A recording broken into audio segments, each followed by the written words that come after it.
আমাদের ভারতীয় জনতা পার্টির প্রার্থী ডাক্তার জয়ন্ত কুমার রায় উনিই জিতবেন।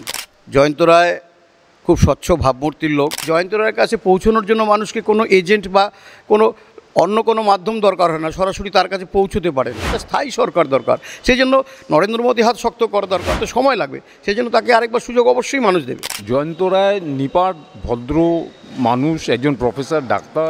নেতা ঘোষের একটু স্টাইল যেটা, সেটা উনি একদম নিপাট, একবারে সাধারণ মানুষ। কালভার্ট নেই, প্রতিটা ওয়ার্ডে জলের যে পরিস্থিতি, পানীয় জলের উন্নয়ন কি হলো? আরে ভাতা দিয়ে কি ভোট কেনা যায় নাকি? এরকমও হচ্ছে যে লক্ষ্মীর ভাণ্ডারে ভোট না দিলে পরে তোমার কিন্তু লক্ষ্মীর ভাণ্ডার বন্ধ হয়ে যাবে। ভারতীয় জনতা পার্টি বিপুল ভোটে জয়লাভ করতে চলেছে জলপাইগুড়ি। দু চারটে টাকা খাওয়া লোকের কাছে গেছেন, হয়তো তারাই দেখতে পাচ্ছে, বাদবাকি কেউ দেখতে পাচ্ছে না। জলপাইগুড়িতে মেডিকেল কলেজটা উনি নিয়ে আসতে পারে। সামগ্রিক জনসাধারণের জন্য হোক, প্রচুর কাজ ওনার মাথায় আছে। তো এটাকে আমরা হার বলবো না। একটা উপনির্বাচনে 4000 সামথিং ভোটে হারা, এটা একটা আমাদের জন্য জয় বলতেই পারেন। জলপাইগুড়ি লোকসভা কেন্দ্রে কে জিতবে কি মনে হচ্ছে?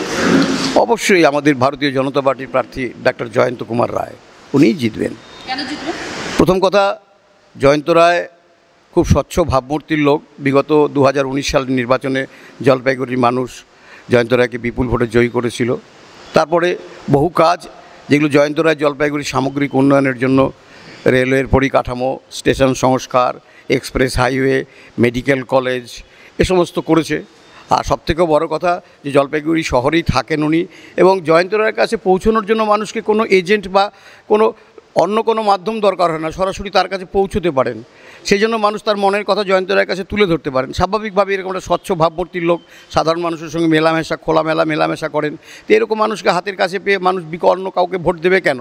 আর দ্বিতীয় কথা হচ্ছে যে আমাদের সঙ্গে রাজনৈতিক লড়াই অন্যান্য যে সমস্ত প্রতিপক্ষ আছে, সাধারণ মানুষ বোঝে, সাধারণ ভোটদাতারা বোঝে যে এই ভোটটা কোনো পঞ্চায়েত, পুরসভা বা রাজ্য সরকারের ভোট নয়, এটা কেন্দ্রীয় সরকারের ভোট, যেখানে একটা স্থায়ী সরকার দরকার। যে সরকারের আমলে একটা কোভিডের মতন একটা পরিস্থিতি আমরা সামলে উঠেছি। সারা পৃথিবীর যখন অর্থনীতি স্তব্ধ হয়ে গেছিলো, সেরকম সময় আজকে প্রধানমন্ত্রী নরেন্দ্র মোদীর নেতৃত্বে আমরা সেই ভয় ভীতির পরিবেশ, আতঙ্কের পরিবেশ, সেটা কাটিয়ে উঠে আবার স্বাভাবিক ছন্দে ফিরে এসেছি। কেন্দ্রীয় সরকার গঠনে ভোট, সেখানে একটা স্থায়ী সরকার দরকার, সেই জন্য নরেন্দ্র মোদী হাত শক্ত করা দরকার। আর জয়ন্ত রায় যে কাজগুলো, অসমাপ্ত যে কাজগুলো আছে, সেগুলো তো সমাপ্ত করতে সময় লাগবে, সেই জন্য তাকে আরেকবার সুযোগ অবশ্যই মানুষ দেবে। তো উনি তো বলেই দিল, জয়ন্ত রায় নিপাট ভদ্র মানুষ, একজন প্রফেসর ডাক্তার। মানুষের সাথে উনার যে স্বচ্ছতা এবং সহজভাবে মেশার যে কি বলবো, যে স্বভাব, সেটা অন্যান্য নেতা বা মন্ত্রীর মধ্যে যেরকম একটা, আমি একটু একজন নেতা ঘোষের একটু স্টাইল যেটা, সেটা উনি একদম নিপাট, একবারে সাধারণ মানুষ। তো নির্মল চন্দ্র রায় জিতবে উনারা বলছে। উনারা কিসের উপরে বেস করে বলছে?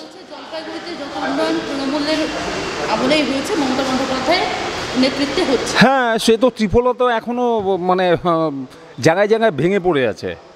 কালভার্ট নেই, প্রতিটা ওয়ার্ডে জলের যে পরিস্থিতি, পানীয় জলের কোথায়? আমাদের তো পানীয় জল, আমার নিজের 15 নম্বর ওয়ার্ডে কলগুলোর মধ্যে দিয়ে জল পড়ছে না। উন্নয়ন কি হলো? আরে ভাতা দিয়ে কি ভোট কেনা যায় নাকি? ভাতা দিয়ে ভোট কেনা যায়? মানুষকে দিচ্ছে, লক্ষ্মীর ভাণ্ডারে টাকা দিচ্ছে, যারা পাচ্ছে। এবং এরকমও হচ্ছে যে লক্ষ্মীর ভাণ্ডারে ভোট না দিলে পরে তোমার কিন্তু লক্ষ্মীর ভাণ্ডার বন্ধ হয়ে যাবে। এরকমও গ্রামে গঞ্জে কথা শোনা যাচ্ছে। তো ওটা ব্যাপার না, ব্যাপারটা নির্মলচন্দ্র বাই ইলেকশানে জিতছে জন্য, যে যদি মনে করে যে কেন্দ্রে জিতবে, ওনারা যদি 42টাও পায়, তাও কি ওনারা কি দিল্লিতে সরকার গঠন করতে পারবে? ভারতীয় জনতা পার্টি বিপুল ভোটে জয়লাভ করতে চলেছে জলপাইগুড়ি এবং আলিপুরদুয়ার, কুচবিহারের প্রথম ফেজে যে পশ্চিমবঙ্গে যে ভোট চলছে সেটাতে। জলপাইগুড়িবাসী বলছে যে প্রকল্পে যে মমতা বন্দ্যোপাধ্যায়ের উন্নয়ন তারা দেখতে পাচ্ছে এবং তারা নির্মল চন্দ্র রায়কে জেতাবে, কি বলবেন? ওই তৃণমূলের 2-4টে টাকা খাওয়া লোকের কাছে গেছেন, হয়তো তারাই দেখতে পাচ্ছে, বাদবাকি কেউ দেখতে পাচ্ছে না। 5 বছরে আপনাদের যিনি সাংসদ ছিলেন তিনি কী করেছেন? জলপাইগুড়িতে আপনারা দেখতে পাচ্ছেন যে রেলওয়ের কি বিপুল পরিমাণে কাজ হয়েছে, সড়ক হয়েছে। 200 জনের উপরে সে পার্টি নির্বিশেষে কোনো পার্টি না, ধর্ম না নির্বিশেষে তারা প্রধানমন্ত্রীর যে রিলিফ ফান্ড আছে, অসুস্থ হলে যেটা পায় সেই ব্যবস্থা তারা পেয়েছে। তারপরে ছোট ছোট অনেক কাজ করেছে, সোলার লাইট থেকে শুরু করে, এবং যে মেডিকেল কলেজ জলপাইগুড়ি, সেই মেডিকেল কলেজ জয়ন্তদার হাত ধরে জলপাইগুড়িতে এসেছে। আমাদের তিস্তার ব্রিজের দ্বিতীয় সেতু জলপাইগুড়িতে জয়ন্তদার সময়ে হয়েছে। আমাদের যে মেকলিগঞ্জে আপনারা জানেন যে হলদিবাড়ি থেকে মেকলিগঞ্জ যাতায়াতের যে রাস্তা ছিল না, সেখানে জয়ী সেতু তৈরি করা হয়েছে। রেলওয়ের দ্বিতীয় সেতু করা হয়েছে তিস্তার উপর দিয়ে। প্রচুর ওভারব্রিজ যেগুলোর জন্য যানজট পূর্ণ থাকতো, সেই ওভারব্রিজগুলো করা হয়েছে। এছাড়াও মেডিকেল লাইনে যে বিপুল পরিবর্তন জলপাইগুড়িতে এসেছে। দার্জিলিং মেল পুরোপুরিভাবে Jalpaiguri road station town station থেকে করে দেওয়া হয়েছে, হলদিবাড়ি থেকে পুরো ট্রেনটা। পদাতিক ট্রেনের জলপাইগুড়িতে পুরোপুরি স্টপেজ দিয়ে দেওয়া হয়েছে। এছাড়াও প্রচুর জিনিস আছে যেটা আপনাকে অল্প সময়ে বলে বোঝাতে পারবো না। এরকম অনেক কাজ জলপাইগুড়িতে করা হয়েছে।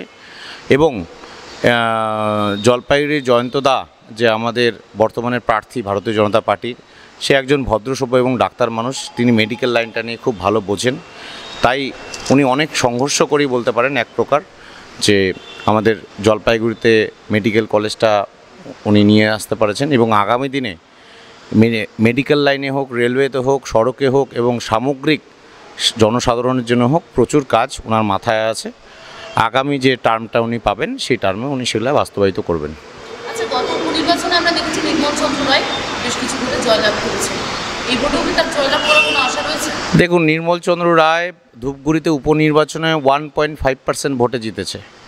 আপনি বিগত 30-35 বছরের যে উপনির্বাচন হয়েছে পশ্চিমবঙ্গে, সেটার যদি তথ্য বের করবেন তাহলে দেখবেন হয় উপনির্বাচনে বিরোধী পক্ষ জিতেছে, নাহলে সরকার পক্ষ বিপুল ভোটে জয়লাভ করেছে।